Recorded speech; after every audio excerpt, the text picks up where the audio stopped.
So I want to explain a little bit about what the heck we've been doing. We have been secret shopping you. We didn't ask for any place to stay, where to eat, make sure you see this, make sure you go there. We didn't get any of that. So we came and secret shop you just like anybody else that might be looking for a new place to live or a new place to work or a place to invest in. So that's what we have been doing. So there was no interview, no heads up. So what you're going to see is straight from us. And by the way, this is no holds barred. So it's really an honest look at you, the good, the bad, the ugly. And so that really sets this up. Our focus for this whole thing is what can you do locally to make your community even better, stronger, more desirable places to live, invest in, and visit. That's the bottom line. Probably our most frustrating experience here was trying to find any place open. It was almost impossible to get even visitor information. We never have found a map of Huron County.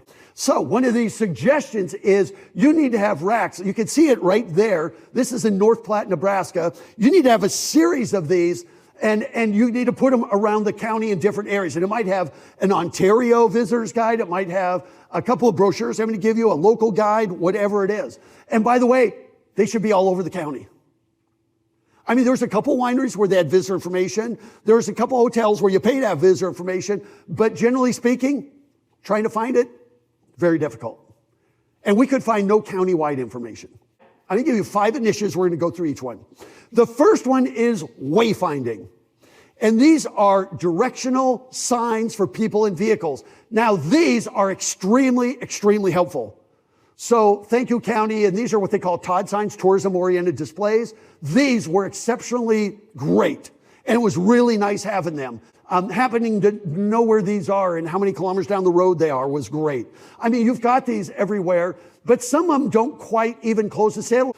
But then there's some signage like Butterfly Garden, never found it. Never found any mini museums. We don't know where they are. But we went down the road right there, but then the wayfinding kind of just stopped. And I don't know if you walk down a trail and they've got historical displays, not too sure where these things are. So the sign took us there, but we couldn't figure out, there was nothing there to close the sale. But with the wayfinding, these are very helpful. We're glad to see those. But we noticed a lot of places all over the county where they're just taking it into their own hands. Like Blythe Farm Cheese, which is awesome, by the way. It's great. Or we come into, I think this was in Clinton, where we just say, well, we'll just put a sign up there. And then, we need our sign there. And we'd like to put a sign down here. We just start tacking up our own signs everywhere. So there's no coordination. We could find no signage to police, fire, hospitals, medical, community service. No wayfinding anywhere in the county. We don't know where your schools are. We don't know where most of your libraries are. There's no wayfinding. We can find tourist attractions, but that's it. And so wayfinding are signs like this. I took that down in North Carolina earlier this year. Or wayfinding signs like this. You can see that one right up here, right here. And that sign was about $700. It's on an existing power pole. And in this town of Appleton, which is in Wisconsin, it has an aqueous coating, so snow and ice won't stick to it. Graffiti won't stick to it. Stainless steel hardware. And they put up 18 of those, and their retail sales services increased by almost 20%. Just adding signage. So this whole system, I think you need to do it countywide. And then each municipality, South Huron, Central Huron, North, can each say, let's all do this together and do a wayfinding system so we can direct people from each town, each area of the county. And so when you do this, it will make a huge difference. Always hire professionals. This is something a local public works very seldom can get right. It's a science as much as it is as an art. So whatever type of wayfinding that you do, I think would be fantastic. And by the way, navigation systems are not a substitute for wayfinding. Wayfinding, we use navigation systems to find things we already know exist. We use navigation. When you do signage, you might show, there were things we found, tourism assets, we found that if it wasn't for those signs, we would have never even known they existed. And so this is not a substitute for that. It plays a major role in your branding efforts, that whole look. It's a major component in your marketing efforts. It reinforces a positive experience. It increases spending. Actually, it's true. Nationwide, and this is in the U.S., and I'm sure it's the same in Canada, wayfinding signs will increase retail sales and services by more than 15%. Educates visitors, locals about what you've got and where it's located.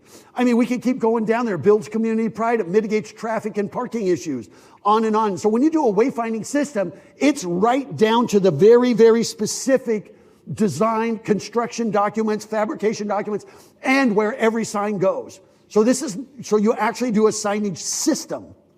And so these are just examples of one, and I'm not going to spend much time on it, but it gives you an idea. This was in Edmonton, in Old Strathcona area of Edmonton. Heck, this is the wayfinding system that is in Bracebridge. And there's the mayor in the center right there. And Bracebridge put up their signs, and their retail sales increased by almost 25% by just helping people find things. And so they did a really great job with it. And so what needs to be included are all these things. I mean, where are these things? If we're checking out your community as a place to live, we'd like to know where these are. And very few of your recreational assets were in any signs. So that's wayfinding. That is something that each community could buy into. But I think overall, if the county would take the lead and say, okay, now we'll have our municipalities in, we'll have our towns in it, and each maybe pay for a pro rata share. There are grants to cover wayfinding. And so that's number one. Help us have a better experience in Huron County. Make it easiest for us to find stuff. Initiative number two, branding. This is not about logos and slogans, but what is each of your towns known for? We love the fact that we saw Walton was the motocross capital, right there. And I went, yeah, I don't know where the motocross tracks are, why it's the motocross capital, but at least they stand for something. But each town, create a destination Zurich team, a destination Clinton team. It's a group of locals that say, what do we want to be known for when we grow up? What makes us worth a special trip? And this is from everywhere. So for each town, what sets you apart? What makes you worth a special trip from Goderich, from Kitchener, from Guelph, from London, from Owen Sound, from Barrie, from anywhere else? What do you have that makes you special? And it could be as simple as we have Ontario's best cinnamon rolls, and that was rated by TripAdvisor or Yelp or Google Reviews said so. So it doesn't have to be a big Disney thing. It could be just something that says we're going to drive out there because they have the very best cinnamon rolls. Something. Invite us back.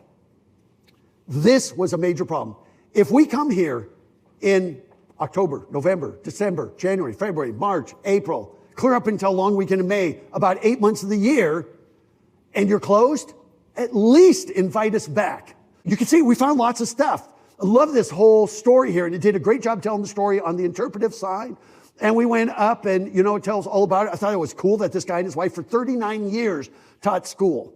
And it wasn't open. I actually put my camera up to the window to take that picture, but it said closed due to COVID. I understand, totally understand. Well, instead of telling us why you're closed, telling us when you hope to reopen or where we could go on some website to find more information. Because Ontario's West Coast tells you that everything's open always, for the most part. And so just tell us, invite us back. Number 4 is downtowns. Okay? This one's really important. And I got to tell you, there's nothing you can invest in besides school that has a greater return on investment than your downtown. That's downtown Edmonton. And so back to some of those facts. When it comes to tourism, the number one activity of visitors in the world is shopping, dining, and entertainment in a pedestrian-friendly setting. It might not be what brought us here, but it's our number one activity once we arrive. I mean, shopping, dining, entertainment. That accounts for 80% of all non-lodging visitor spending. Because we can come and walk your conservation areas. We can come and walk your trails. We can get out on your lakes and waterways and not spend any money here. Then just go back home to Guelph or wherever we're from. But that is really critical. And by the way, here's another one for you. Ready for this? 70% of all consumer retail spending takes place after 6 p.m. Here's what you have to realize when it comes to tourism. If during the day we're out playing golf, we're out bird watching, we're out bird hunting, we might be out fishing, we might be out doing all your recreational stuff. Then we come back into town at 6 o'clock. Are you open?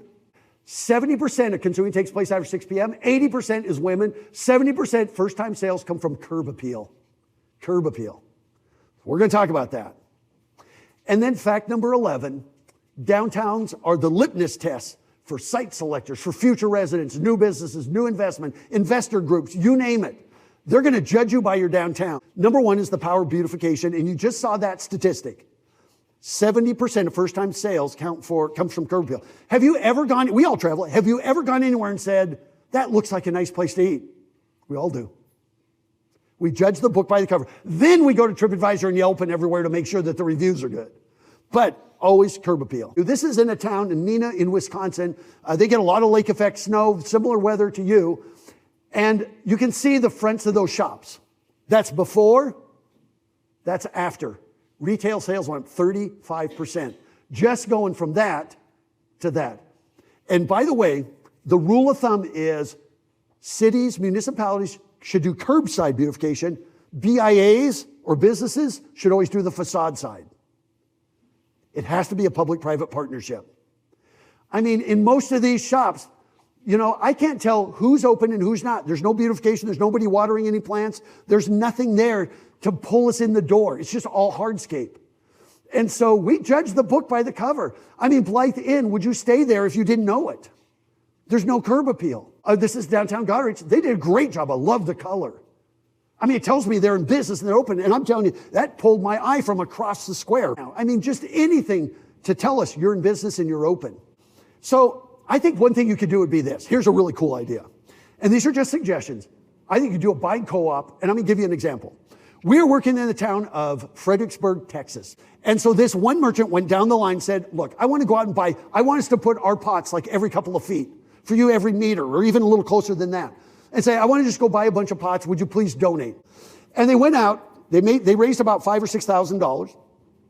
They went out to a wholesale nursery right about September, October, the end of the season.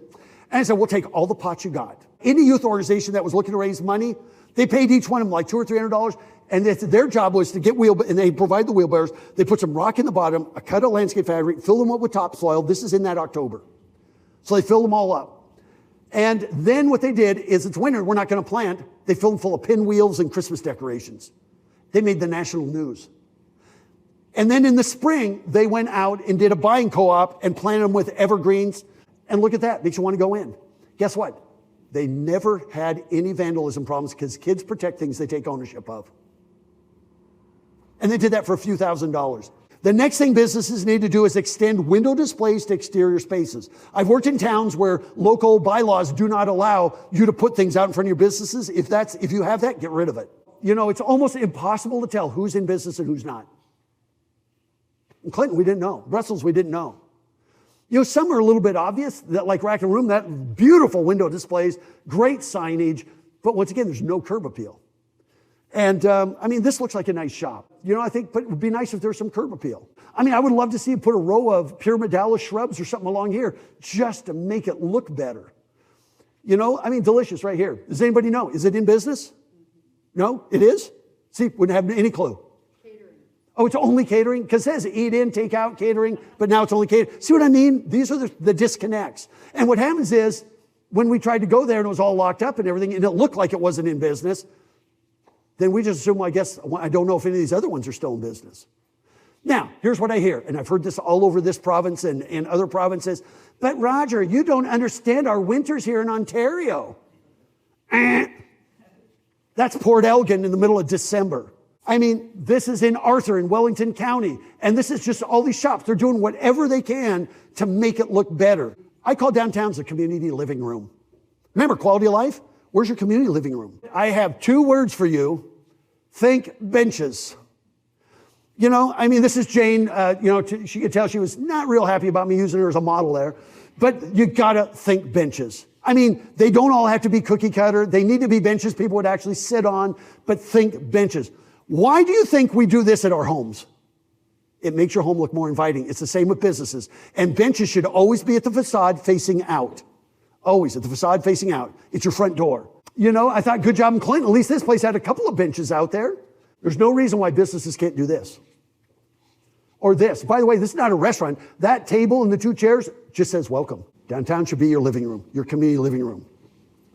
And this is the core of placemaking. So if you use the word placemaking, you want to know what that means? Placemaking. Improving the quality of life for your citizens by operating a community living room where the locals can hang out at least 300 days a year. Weather depending. Because the number one priority of both locals and visitors is decompressing in a setting where people gather. So think about the things you do when you invite people to your house.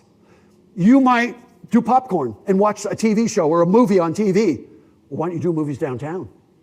I mean, you might have a small Jenga sets. Did you know for $79, okay, $100 Canadian, I don't know what it is, you can buy Jenga sets that are like this tall and put them in your downtown in these little plaza areas. If you do that at home, why can't you do it downtown? I mean, board games. We've seen many downtowns with the big chess sets. All of these things you could do at your house. You could host birthday parties. Wouldn't it be great if people brought their families down to host birthday parties or wedding anniversaries or anything in your downtown?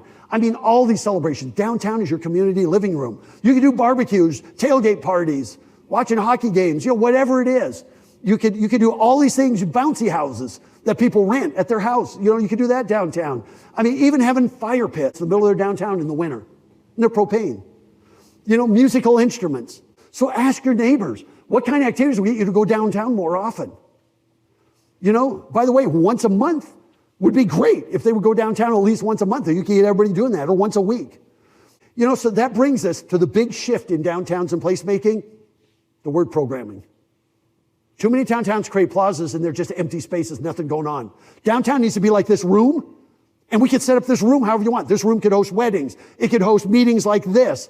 When we're done today, we're going to have another meeting here. And so you could rearrange it, same with downtowns. What do you do to revive a downtown? If you can get people downtown on a consistent basis, the retailers go where the people are. So if the people are not hanging out downtown, businesses aren't either. So what comes first? Get people downtown 250 days a year. It doesn't mean you have to have 250 days worth of events. You have to have activity. And by the way, downtowns need to be about people, not cars. People, not cars. Cities everywhere are learning this. But everywhere we go, people are creating plazas. This is before, after. This is on a Sunday at like 2 o'clock in the afternoon. You can do a plaza on the cheap where you go buy some of these things. This is where you're going to give a handout. You're going to have handouts for this. You're going to have all this stuff. But I just thought you could give Scotiabank. Oops, I'm kicking my table here. You let them be a sponsor. You put up a sandwich board and say, all these activities provided by Scotiabank or Home Hardware or Foodland or anybody. You don't even have to buy this. They can be sponsored by local merchants. You do need a place where you can store this stuff. You need a building about the size of this where you can change things out. And with Plaza, I love these sponge chairs. And all of these things. All these things you could do downtown. Clinton has this little square. It's really a pretty little park. But I thought, man, if you could just put down paver stones here, and the thing is with these activities, change them out every 2 weeks. Just change something out. So people say, I wonder what's going on downtown now. Always change them out or move them around. So it's always changing. I mean, Clinton had a lot of places. They even thought, could you do something right here? Up here where they're working on, I don't know if it's a Veterans Memorial or something. They're obviously doing a lot of work there, but lots of places. And then, of course, the top amenity would be public washrooms. Let's talk about marketing. I think you should have a brochure that says the very best of Ontario's West Coast. Create this brochure and make it countywide. Best attractions or private sector. You must promote your local businesses. That's the whole benefit of tourism, is getting people to spend locally. So I'm going to show you one. This is a town of 10,000 up in the northern parts of Michigan.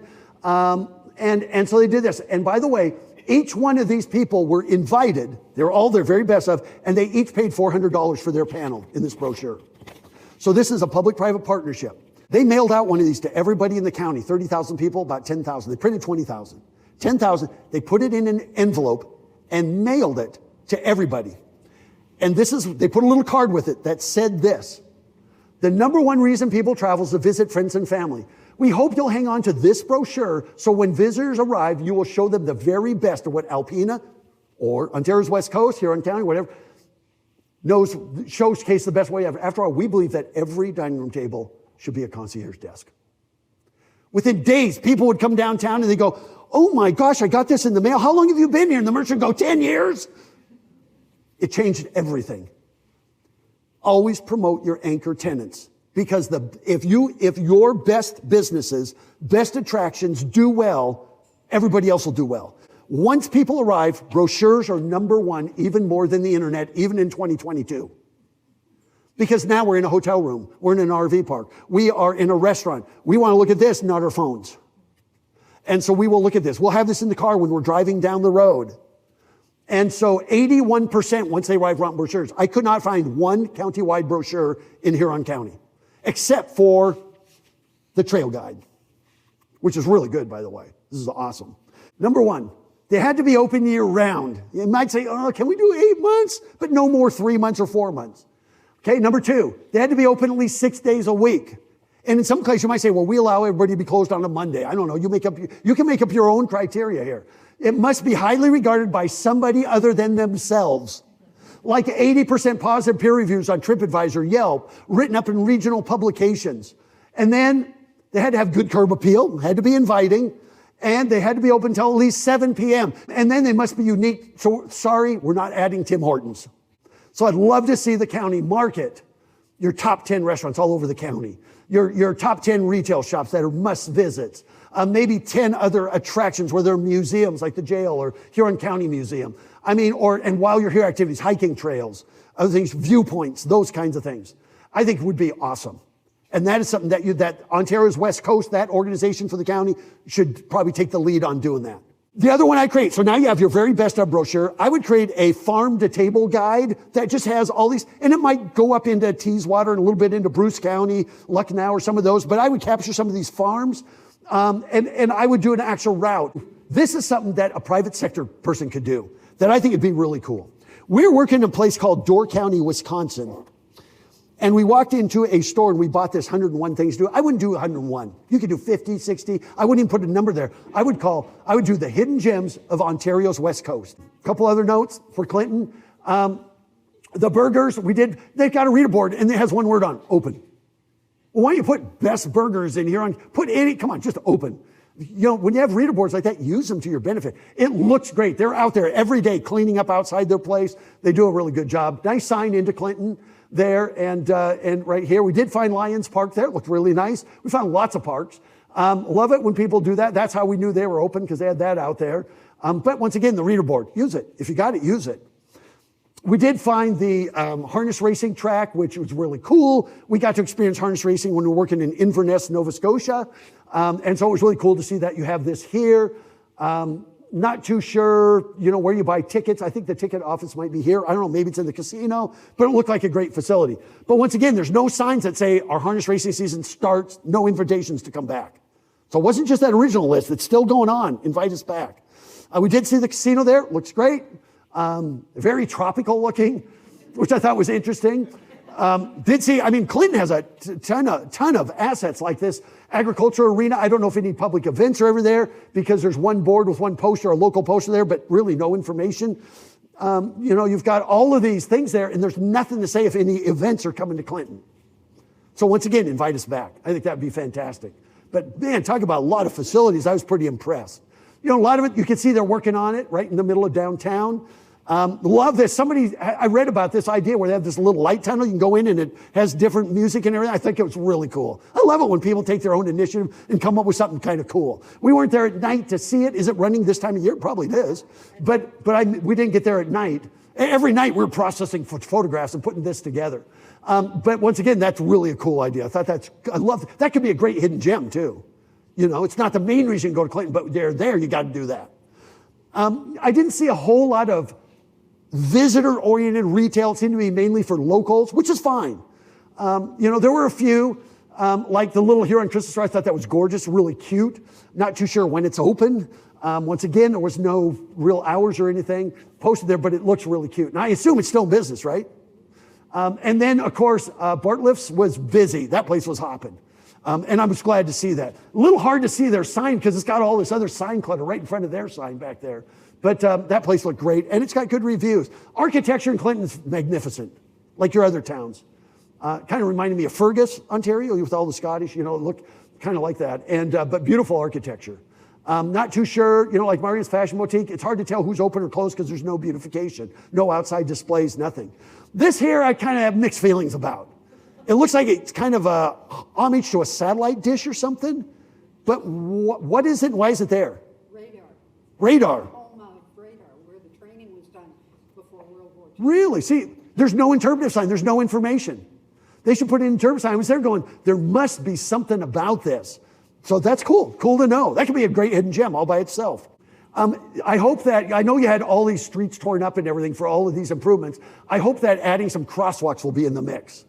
Because this intersection, every time we want to go across it, we felt like we're taking our life in our hands. Because it's a busy intersection right there. So I would just add some crosswalks there. That's something you could do. And nowadays they can do decorative crosswalks that are pretty cool. We did find the conservation area. Love the fact that somebody's working really hard to do a disc golf out there, and they have like a club or whatever, and they say meet here Tuesdays at 6:30, starting in April. I thought it was really cool that there's some local initiative to do that stuff. And when you're trying to attract millennials and stuff, they look for things like that, where there's some local initiatives going on. But I thought that was really cool. That they're doing that. And even when you leave Goddard's, I love it where it says, thank you for visiting Clinton. Clinton, not Goddard's. Thank you for visiting Clinton. And I thought that was great. So where do you go from here? I think every one of your communities, and it could be whether it's central here on the bigger municipality or whether it's each of these towns, could create their destination team. And when I use the word destination, it's not just tourism. It's a destination is a place to live, it's a place to invest in, and a place to visit. And then go through the suggestions and say, well, which ones of these do we want to do? I mean, this is 100% about making something happen. I don't do this just, well, we did this report. Okay, well, thank you so much for spending the whole morning here. I think what you have is phenomenal. I think what you have. I don't think you have any major big issues. You have some towns that need some help, but who doesn't? And by the way, nobody is ever done. Not Niagara on the Lake, not anybody. We're never done. And so that's one thing. But these are some things you could do that could make a big difference in recovering from COVID. And with that, go for it. It's all yours. Thank you very much. Thank you very much.